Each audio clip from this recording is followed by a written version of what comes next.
روز عرفہ روز مغفرت ہے، روز دعا ہے، توبے کا دن ہے، پروردگار کے حضور استغفار کا دن ہے۔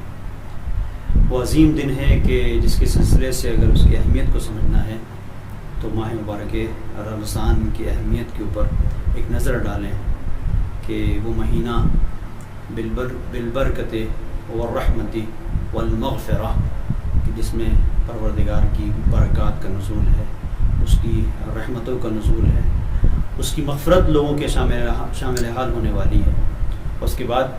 پروردگار نے جہاں پر ایک عام اعلان کر دیا ہے کہ آؤ میں تمہیں معاف کرنے کے لیے تیار ہوں، تمہاری بندگی کو قبول کرنے کے لیے تیار ہوں، انفاسکم فیہ تسبیح نومکم فیہ عبادہ، جہاں پر یہ منزل ہے۔ اس مہینے سے جب ہم گزر جاتے ہیں تو اب اس مہینے کو تمام کر دینے کے بعد اگر کوئی ایک ایسا شخص ہے کہ جس سے یہ احساس ہوتا ہے کہ اس کی بخشش کا سامان نہیں ہوا، پروردگار نے اس کی توبہ کو قبول نہیں کیا، اس کی دعائیں باب اجابت سے نہیں ٹکرا رہی ہیں، تو کیا اس کے لیے کوئی بھرپائی کا کوئی ایسا مقام ہے کہ جہاں پر جو وہ کچھ رمضان میں نہیں کر سکا ہے، تو کوئی ایسا دن ہے کہ جس میں ماہ مبارک رمضان کی اگر برکتوں کو انسان درک نہیں کر سکا ہے، ان سے استفادہ نہیں کر سکا ہے، تو کوئی ایسا دن ہے کہ جس میں بھرپائی ہو سکے۔ تو روایت کہتی ہے کہ اگر کسی نے ماہ مبارک رمضان میں ایسے اعمال انجام نہیں دیے کہ جن کی بنیاد کے اوپر وہ مورد عفو الہی قرار پائے، تو اس کے لیے عرفے کا دن ہے۔ عرفے کے دن وہ پروردگار کے حضور حاضر ہو، الا ان یشہد عرفہ، مگر یہ کہ وہ عرفے میں حاضر ہو۔ من لم یغفر فی شہر رمضان، اگر کوئی ماہ مبارک رمضان میں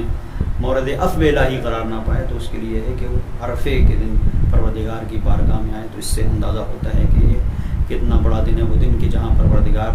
اپنے تمام بندوں کو تلاش کر رہا ہے کہ جو اس کی طرف پلٹنے والے ہیں، اور ایک عام پروردگار کی جانب سے منادی کرا دی گئی ہے کہ کون ہے جو عرفے کے دن میرے حضور حاضر ہو رہا ہے۔ یہاں پر بہت سارے اعمال ہیں جسے آپ ملاحظہ کر سکتے ہیں، مفاتیح میں شیخ عباس قمی نے نقل کیا ہے، لیکن ایک اہم منزل جسے بیان کرنا ہے وہ یہ کہ ایک دن کا جو روزہ ہے وہ 90 سال کے کفارے کے برابر ہے۔ 90 سال کا کفارہ اگر انسان ادا کر رہا ہے تو اس کے اندر پروردگار جو اجر دے رہا ہے وہ ایک روزہ جو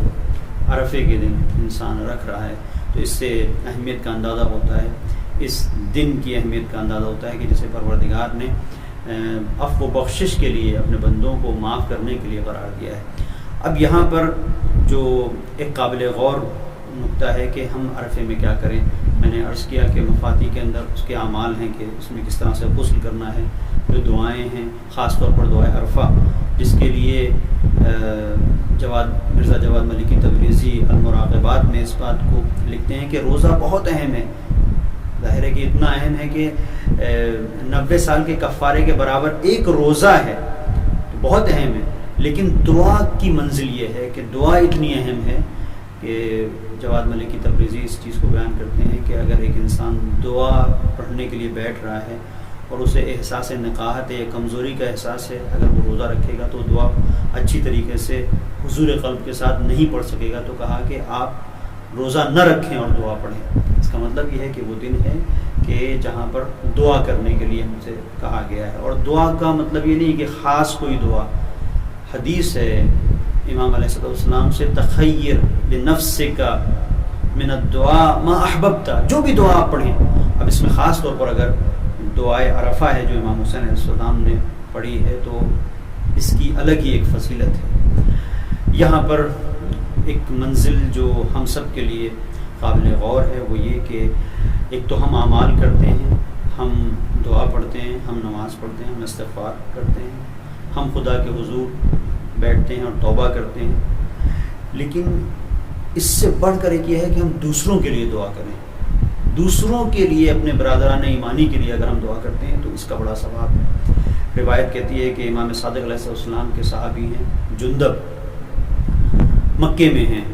زار و قطار دیکھنے والا دیکھتا ہے کہ گریا کر رہے ہیں، رو رہے ہیں۔ ابراہیم ایک شخص ہیں جنہوں نے نقل کیا کہ میں نے دیکھا کہ جندب زار و قطار گریا کر رہے ہیں۔ اور ایسا لگ رہا ہے کہ کیف استغراقی میں ہیں، گم ہیں، کیف مجذوبی میں، خدا ہے اور خدا کا بندہ۔ کہتے میں قریب گیا اور میں نے قریب جا کے کہا کہ تم کتنی اچھی کیفیت تمہارے اوپر طاری ہے اور تم پروردگار کو حضور دعا کر رہے ہو۔ تو انہوں نے پلٹ کے کہا ابراہیم کوئی ایک دعا بھی میں نے اپنے لیے نہیں کی ہے، اس لیے کہ میں نے امام سے سنا ہے کہ اگر تمہیں 100 برابر کچھ چاہیے، کسی ایک عمل کا صلہ 100 برابر چاہیے تو تم دوسروں کے لیے دعا کرو۔ تو یہ وہ دن ہے کہ جس میں ہم دوسروں کے لیے دعا کر سکتے ہیں۔ اس کے ساتھ ساتھ ایک عرفہ، جو عرفے کا دن ہے، وہ ایک دردناک حادثے کی طرف بھی ہمیں متوجہ کرتا ہے، جو شہادت جناب مسلم کا واقعہ ہے کہ جناب مسلم کی شخصیت کے سلسلے سے آپ دیکھیں، انی قد باعث علیکم اخی وابن عمی وثقتی من اہل بیتی۔ امام حسین علیہ السلام کس طرح سے جناب مسلم کے لیے فرما رہے ہیں میں کسے بھیج رہا ہوں جو میرا مورد اعتماد ہے۔ اور شخصیت جناب مسلم کی آپ دیکھیں کہ جب شہادت کا وقت نزدیک آتا ہے تو کردار جناب مسلم ہم سے مطالبہ کر رہا ہے۔ روز عرفہ ہے جہاں ہم دعا کر رہے ہیں، جہاں ہم عبادتوں میں مشغول ہیں، جہاں ہم نمازیں پڑھ رہے ہیں، جہاں ہم انفاق کر رہے ہیں، وہاں پر اس بات کی طرف بھی توجہ رہے کہ دوسروں کے حقوق کی ادائیگی، اور یہ بہت اہم مرحلہ ہے کہ کسی کا حق ہماری گردن پر نہ رہ جائے۔ جناب مسلم شہادت کے وقت جو آخری مرحلے پر جو وصیت کرتے ہیں، 3 وصیتیں ہیں کہ میرے اوپر قرض بہت ہو گیا ہے تو میری یہ سپر یا میری زرہ بیچ کر میرے قرض کو ادا کر دینا۔ اور جناب مسلم کی دوسری وصیت یہ ہے کہ میری شہادت کے بعد میرے جسم کو دفن کر دینا، میرے جسم کو دفن کر دینا، مجھے دفن کر دینا، یہ دوسری وصیت۔ اور تیسری وصیت یہ ہے کہ کوئی میرے مولا تک یہ پیغام پہنچا دے کہ مولا کوفہ اب آپ کا استقبال کرنے کے لیے تیار نہیں ہے، آپ کوفے نہ آئیے گا۔ یہ الگ بات ہے کہ ان وصیتوں میں کسی بھی وصیت پر عمل نہیں ہو سکا، لیکن جناب مسلم کی یہ وصیت ہمیں بتاتی ہے کہ یہ آغاز کربلا ہے، یہ دیباچہ کربلا رقم ہو رہا ہے، اور یہاں پر کربلا ہمیں یہ پکارتی ہے اور آواز دیتی ہے کہ اگر کسی کا حق ہے تو اس حق کو ادا کرو، اس کے بعد تم خیمے اصحاب حسینی میں آ سکتے ہو۔ اور یہ وہ منزل ہے اخلاص جناب مسلم کی کہ جناب مسلم جب آخری وقت میں جب پہنچے ہیں دارالامارہ پر اور شہادت کی منزل نزدیک آئی ہے تو کسی نے دیکھا کہ جناب مسلم گویا لرز رہے ہیں، تو سوال کیا کہ مسلم تم تو بڑے بہادر تھے، موت سے تم ڈر گئے؟ کہا نہیں، ہرگز موت سے نہیں ڈرا، میں اس بات سے خائف ہوں کہ کوفی لوگوں نے میرے ساتھ وفا نہ کیا۔ 18,000 لوگوں نے جناب مسلم کے ہاتھوں پہ بیعت کی تھی، اب مسلم تنہا ہے۔ جناب مسلم کہتے ہیں کہ مجھے جو فکر ہے اپنے امام کی فکر ہے، اور اسی لیے آخر وقت میں جو سلام کیا ہے السلام علیکہ یا ابا عبداللہ، امام حسین علیہ السلام کو سلام کیا ہے۔ جب بھی کہیں پر ہم نے دیکھا ہے کہ سلام کوئی کرتا ہے تو سلام کرنا مستحب ہے، جواب سلام واجب ہے۔ امام حسین کو اگر سلام کیا ہے تو امام حسین علیہ السلام کے لیے زمان، مکان، جغرافیہ، یہ ساری چیزیں، سرحدیں، یہ کوئی معنی نہیں رکھتی ہیں۔ یقیناً جناب مسلم کا سلام پہنچا ہے، سلام پہنچا ہے تو اب جواب بھی دیا ہوگا۔ جواب کب دیا؟ جب حسین پشت فرس پر ڈگمگا رہے ہیں، زخموں پہ زخم ہیں، تلواریں ہیں جو چل رہی ہیں، نیزے ہیں جو چل رہے ہیں، تیر ہیں جو سنسناتے ہوئے پیوست ہو رہے ہیں، وہاں پر جناب مسلم کے سلام کا جواب دیا ہے کہ اینا اینا مسلم۔ اور جناب امام حسین علیہ السلام نے اس وقت جواب سلام دیا ہے جناب مسلم کا کہ جہاں پر آواز دی ہے اینا اینا مسلم، اینا اینا حانی ابن عروہ،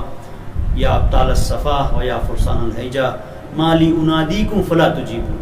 یہ جناب مسلم کو امام حسین علیہ السلام صرف یاد نہیں کر رہے ہیں بلکہ اس سلام کا جواب دے رہے ہیں جناب مسلم نے دارالامارہ سے کیا تھا۔ امام حسین جواب دے رہے ہیں تو عصر عاشور نشیب میں اس کا جواب دے رہے ہیں۔ وہ